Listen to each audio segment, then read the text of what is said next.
grew up in Australia, sobrang miss na miss ko na dyan, Rich! I'm sure.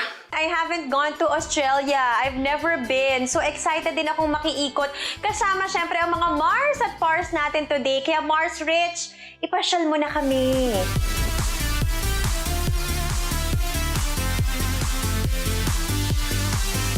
Isa sa mga favorite hangout places namin ni Ben, may cafe siya, botanic garden, ang tawag niya Arboretum. So may cafe dyan sa taas ng bundok. Ang ganda lang ng view, kaya maganda magkape, tapos may magandang playground din, kaya magandang puntahan ng families every weekend. So ang ganda, na-appreciate lang namin yung view niya. So, nandyan kaming dalawa ni Benz. Siyempre, nakapag-date kami that time. Ay, cheers!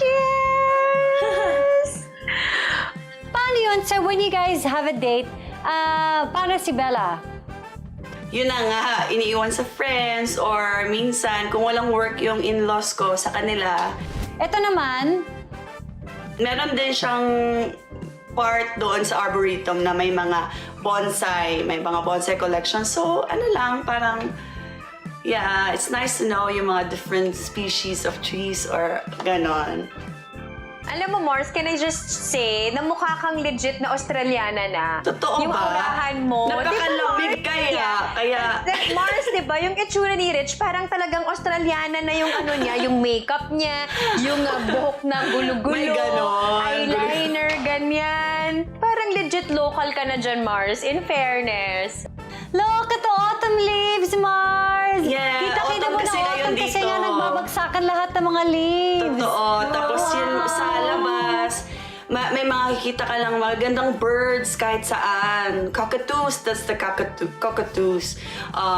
Yan, may makikita kang lang. bunnies or kangaroo. Kaya na-enjoy ni Bella pag nasa labas kami.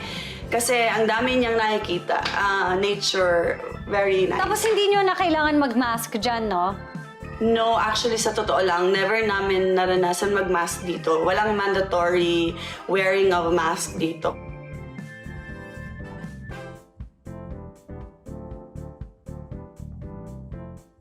Kaya yun naman ang pinakakasalamat ko. Kasi syempre with the baby. So that's really nice to know.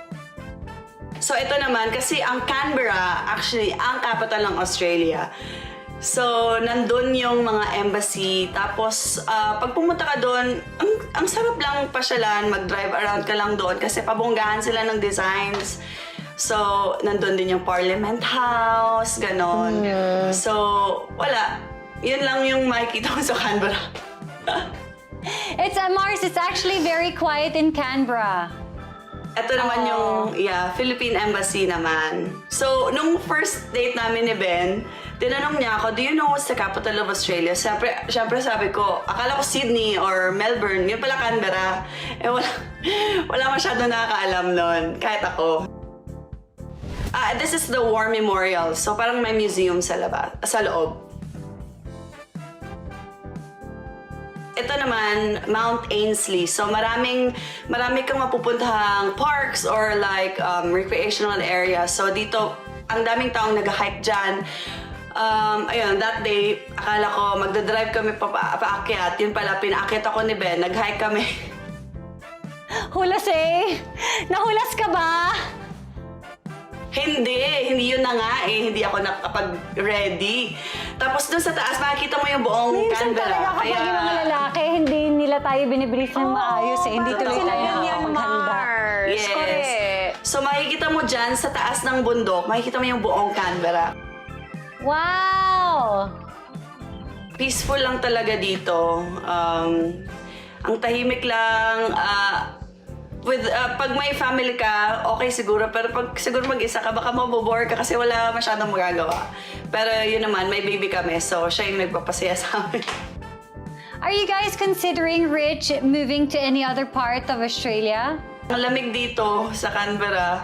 Mas gusto namin siguro kasi every may holiday kami, diretso kami sa beach. Ang beach dito, 3-hour drive. So, siguro in the future, lilipat kami somewhere malapit sa beach kasi yun yung parang pag nasa beach ako, parang I feel like home. Home. Kahit pa paano. Malapit ito sa pinagtatrabahoan kong restaurant. Diyan ako nag-work. So, sa likod ng bahay namin, may lake, may park na pinupuntahan namin every weekend. Doon kami nagbo-barbecue, walang bayad, free lang. So, doon si Bella sa playground. Yun naman, di ba, Mars Iya, maraming mga parks dito na well-maintained, di ba? Tas ang sarap puntahan ng mga bata. Thank you, Rich, for taking us around, for giving us a taste of Australia kahit papaano. Thank you! Thank you, din. Kate, ikaw ba, meron ka bang bansang namimiss na rin puntahan? Or meron ka, ito ba, Australia, is it something that you would also want to visit someday? Napuntahan ko na yung Hong Kong and Singapore kasi because of work. Doon po ako nag-shoot for endorsement ng clothing. So, dapat isa siya. So, sayang! Sayang na! Nakapunta na ako dyan! Pero ayun, soon. Apo.